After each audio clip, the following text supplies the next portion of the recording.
let's get started. Let's talk about getting past the gatekeeper. Yuck! Some of those gatekeepers are just downright horrible. But part of the reason that they're downright horrible is that you don't know how to deal with them. And a lot of it actually stems from the 4 key pillar areas that I teach. Hi Darren! So the 4 key pillar areas are the fundamental to everything. Because every gatekeeper is different. I'm hoping those of you who are watching know what I mean by the word gatekeeper. Those are those pesky people who, when you want to speak to the person who makes the decision, won't let you past. Send an email to info@, or phone back sometime never, or leave a message, or they're the blockers. But don't be too harsh on them, because actually that's their job. The assistants and the PAs, that is their job, to block you from taking time from their bosses or their MDs or whoever it is. So you know what, they're only doing the job that they've been paid to do. So you can't decry them for doing that, because they're doing a great job. But for us as salespeople or business owners, they are our nemesis. They are the ones that make it really hard to get through. So I think the secret is to identify the colours. So I'm hoping everybody that's watching this understands what I mean about task, relationship, introvert, extrovert, the reds, the yellows, the greens and the blues. If you don't know what I'm talking about and you think I'm talking some other language, please visit www.alisonedgar.com and have a look at some of my blogs, because there is blogs on there that explains it. So for those of you who do understand, I'm going to start talking in colours. So if you don't understand it, pause me, read a blog and come back. So a lot of gatekeepers are different colours. So you're going to have the yellow one, who's the friendly one, the red one that's a what are you wanting, what's the purpose, the green one who's the well actually he's in a meeting, come back, or the what is this regarding, and we'll ask you lots of detail. So that's where the gatekeepers fall into place. People buy people. So ultimately you have to get the gatekeeper to buy you to be able to get through. So another phrase that I use frequently is, 21st century selling. It's not 1984. So there are ways that we can actually get to decision makers without having to pick up the phone and say, can I speak to the person that deals with your marketing or your advertising or your purchasing? If you're still doing that, I urge you to stop, because it's lazy selling. We have tools now like Twitter, like LinkedIn, like Doodle for those of you who are looking to sell to bigger companies. There's also tools like lead forensics that will give you the information of who the decision maker is. So in this day and age, to batter out, nobody that's listening to this, I don't think, is, hi Mark, nobody that's listening to this is a telemarketer or a tele-salesperson, apart from Vivian, who is. But even now, Vivian, I'm sure, will admit that when she also worked for Yellow Pages, going back historically, at that time there was no internet, there was nothing. The Yellow Pages was the tool we all used, and we didn't know who the business owner was.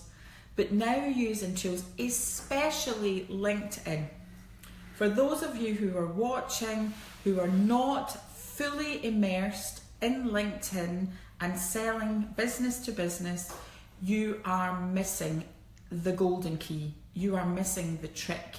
You are missing the way to get past the gatekeeper, because LinkedIn is where it is at.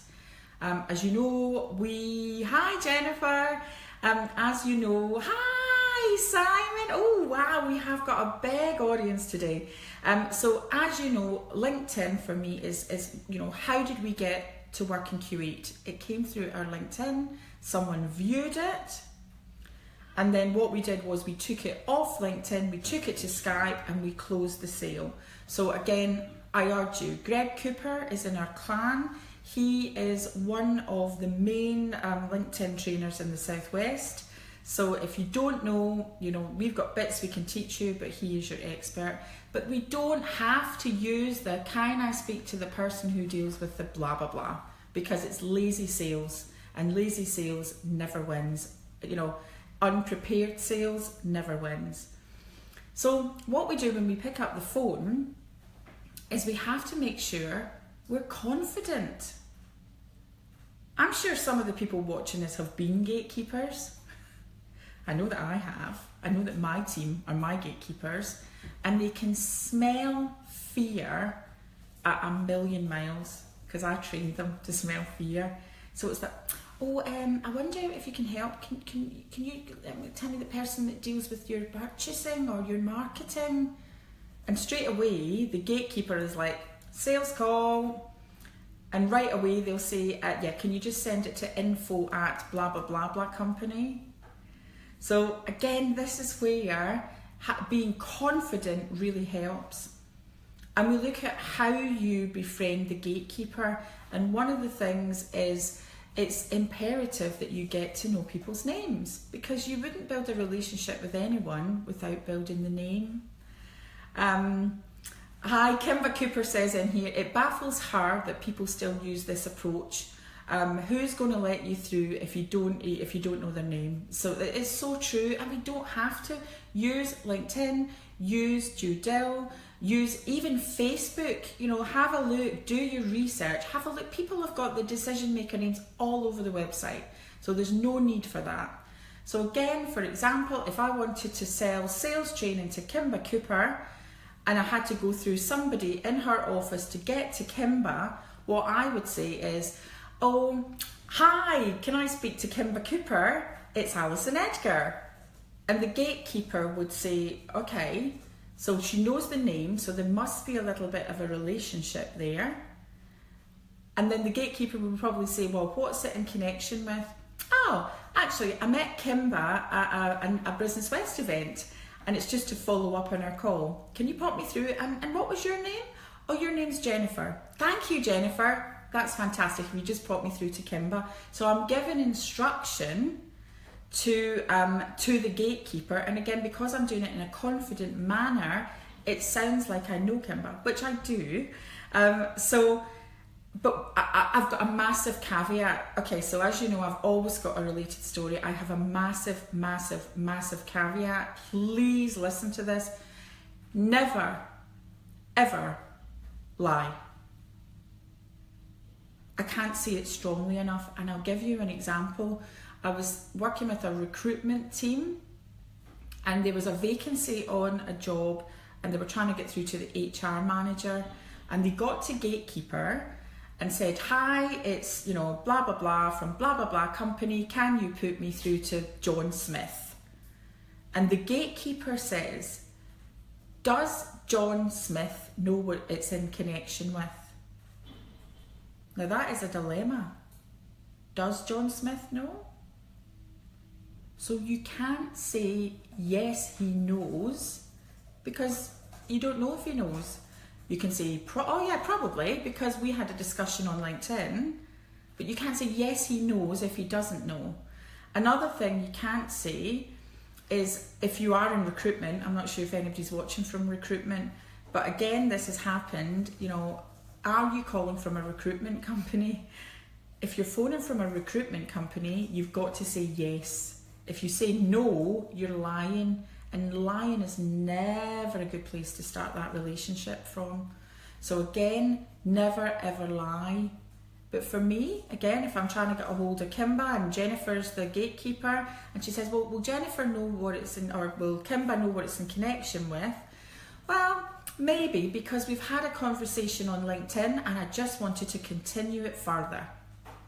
So again, it shows that you've done that. So using LinkedIn is a great tool, not only to build the relationship, but to use that to get past the gatekeeper. Another great tool to get past the gatekeeper is name dropping. Sounds a bit corny, but I've got another of my soul sister sales trainers, or soul brother sales trainers, Simon Hayes, is in the house. And one of the things, if I was trying to contact another company and I knew that Simon knew them, if it was genuine, I can say, well, actually, he might not know what it's about, but it's regarding a conversation that I had with Simon Hayes. So the gatekeeper would then recognise the name Simon Hayes and say, oh, okay, put it through. So again, using the names. Another thing you can do is, if you know another name in the company, when you speak to the gatekeeper, what you can say is, I know John Smith in the marketing department, but I don't think he's the right person. Who is it that actually deals with your purchasing? And again, because you've used another name in the organisation, the gatekeeper is a little bit more off balance, that you've done a bit of research and a bit of homework, so are more likely to pass you through. So we know that there are tiers in organisations, and we talk about the gatekeeper, the influencer and the decision maker. If you're not sure what I'm talking about, if I sound like I'm talking another language, just please revisit the blogs, www.alisonedgar.com. So, those are tips that will really help you, but really being a friendly and confident will get you past. Use names, so use the gatekeeper's name. And the other thing is, the gatekeeper might say, oh, Kimba's actually in a meeting at the moment. Now, is she? We don't know. What happens if somebody called the office right now to sell me a photocopier or sell me something? Kaya or Jordan would say, oh, she's in a meeting right now. And to be honest, most days, every day, I am on a meeting. So what you ideally want to do is get my mobile number, because you stand a better chance of getting a hold of me. But a lot of people will not ask for the mobile number. But I was always brought up, if you don't ask, you don't get. So again, if you're using that confident tone, and maybe Robert is working from home that day or Kimba's working from home, oh, no problem, that's great. If you just give me the mobile number, I'll give them a call on the mobile. Think about your own behaviours. You need to, if you're green, you need to make sure you're adapting to red, yellow, and not pushy. Nothing worse than poacher turned gamekeeper. They know the tricks. Ha, Mark. Yeah, I know all the tricks. I'm the worst person in the world to sell to. I did miss another question that came up there. I'm not quite sure whose question it was. Maybe one of the team will let me know. It's the question or the comment before Mark's. So hopefully those are giving you some top tips, but never be afraid. Also, what I really want to do is I want to get you to shake it up, because so many people just sit and they send emails, and we know that emails get ignored. Get off the email and get on the phone. That's the warmest way. And then once you're on the phone, get on the Skype or on the face-to-face. That's the best way to sell. There is another question, I think. Robert Leet says, would you ever suggest using the lumpy mail approach to get hold of the person you want to speak to? The lumpy mail approach? Now that's a new one on me. I don't know what the lumpy mail approach actually is. What's the lumpy mail? I assume like a traditional post. Oh, like the snail mail? Mixed approach. Online and offline. Online and offline. Okay, I get it. It's a new term for me, lumpy mail. I think, so again, my top tips on this, coming from, I spent years in the chicken hoop. Emails are deleted again and again without even opening. That's exactly it.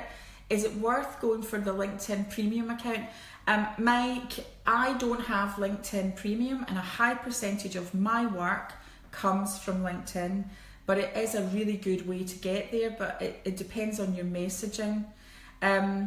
Robert Leet says, sending them a letter with a gift inside. Got it. I get asked this quite a lot, not with that term, But somebody that I met with the other day is in recruitment, and recruitment's tough at the moment, and they're sending little half bottles of champagne. And what they found was actually they weren't getting delivered to the right person.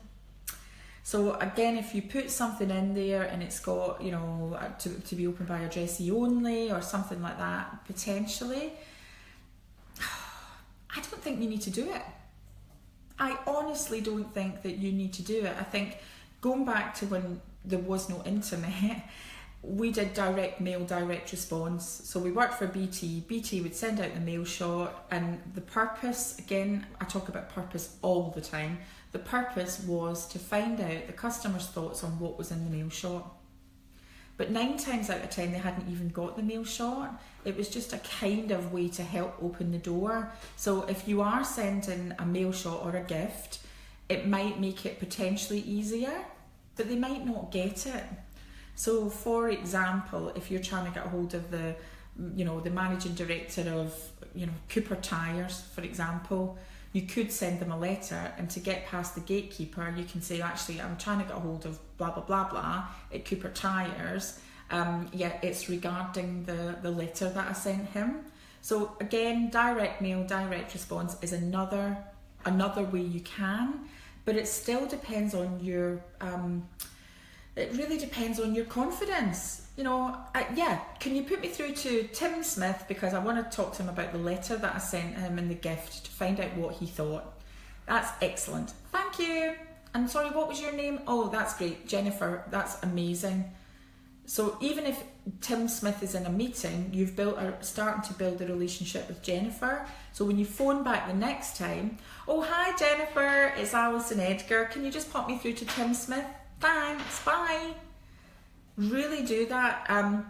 Vivian says, consider handwritten envelopes for a mail shot. It's another thing. To me, a lot depends on A, what you're selling, what your average value is, and what your ROI is. Because if it's a small value and you've got no big sale at the end of it, then you spend a lot of time doing that. So my other top tip on that would be is do a pilot. We recommend everything, do research, do a pilot, do a test. And if it doesn't work, you tweak and you do something else. But, these are all things you can do. But especially for people who don't have much confidence, to have that trampoline, that's not what I mean, catch mat, of using something like, we sent a letter or I've sent an email. But most people nowadays do not pick up the phone. And part of the reason they don't pick up the phone is because they don't have confidence. As you know, I genuinely believe when it's delivered correctly, sales and customer service is the same thing. If you've got true belief in your product or service that actually you have got the best thing to save that business, then hold your confidence and be tenacious. Keep going. I don't mean being a stalker and being a pest, but I'm just about to get the contract back for a deal that I've been working on for the last 2 years. And I tip away. What about jewellery gifts? Expense for me, but worth it. So for example, Tamara, doing it again. If you were wanting to get your jewellery placed into John Lewis, accessorise, whatever it is, to me, you wouldn't want to just give out your jewellery willy-nilly. What you would ideally want to do is see somebody face to face, because although they'll buy your jewellery, they'll buy you. So if you wanted to, and say for example it was, say Whitehall Garden Centre, okay, as an example. I think, again, things get lost in the post. What you were trying to do is do your research to find out who does the purchasing. So I know that the CEO at Whitehall Garden Centre is Peter Self. So he's the ultimate decision maker. But somewhere underneath it will probably be an influencer. So say it was Yanda Young was the influencer, then what I would advise you to do is, rather than sending the jewellery in the post and they might not get it or it might get lost, is say, actually, I've got some jewellery for you as a gift. What I really want to do is I want to come to see you at Whitehall Garden Centre to deliver that in person. And the close, so the sale would be the appointment and the close would be, when are you around, Tuesday or Wednesday? So to me, that's why you would pick up the phone, because to deliver that by email, it just gets lost in translation. So again, I've kind of gone over. I like to stick to 20 minutes, but I think there's been some really useful advice in there. I urge you, obviously we're coming offline in a minute, but I would love to, what do you want me to talk about? I have got sales experience and sales tips coming out of my ears, and I give you guys them free every single Friday without fail. I come here, I turn up, I show consistency. So tell me what you want. We have got so much stuff. We are speaking at events. We are at the showcase in Bristol on the 17th of May. We are speaking in Windsor on the 11th.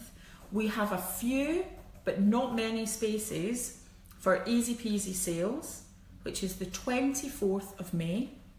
At 10 till 4 at Desk Lodge in Bristol. Thank you, Darren Clark, for booking on the course. Please come and join us. This will be the last course at £99. I am putting the price up. So, Albert, there's people coming from London. Sid's coming from London, some of the Enterprise Nation guys, for £99 for a whole day of Alison Edgar. I think it's great value. Thank you for your amazing comments. Keep reading the blogs, keep sharing. I love the clan, feel free to post in there. And I have been Alison Edgar. I am the Entrepreneur's Godmother, and as always, it is my pleasure to spend time with you on a Friday afternoon. Have a good weekend. Bye bye.